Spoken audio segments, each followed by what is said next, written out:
Cristina Fernandez de Kirchner has left the Argentine presidency, but is refusing to attend a ceremony to hand over to her successor Mauricio Macri.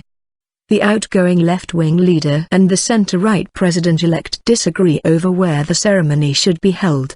Ms. Fernandez bid farewell to a large crowd of her supporters in an emotional speech on Wednesday.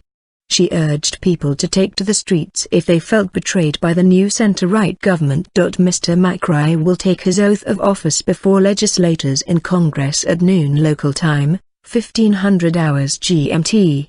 Following his inaugural speech, he will then travel to the presidential palace where he will receive the presidential sash and baton.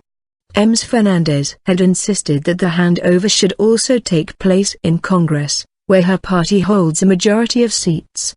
She argued that both she and her husband and predecessor in office, Néstor Kirchner, had received the symbols of power in Congress and it had therefore become a tradition to be followed. Mr. Macri argued that according to presidential protocol, the handover should be held in the presidential palace, as it did before 2003. Local media reported that Mr. Macri's decision was probably driven not just by tradition but also by a concern that followers of Ms. Fernandez could disrupt the ceremony in Congress. Aides to Mr. Macri said they feared her party could fill the gallery with her hardcore supporters.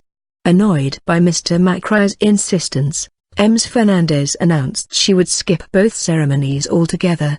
Mr. Macri's party in turn sought a court injunction affirming that Ms. Fernandez's term ended at midnight on Wednesday to settle the matter.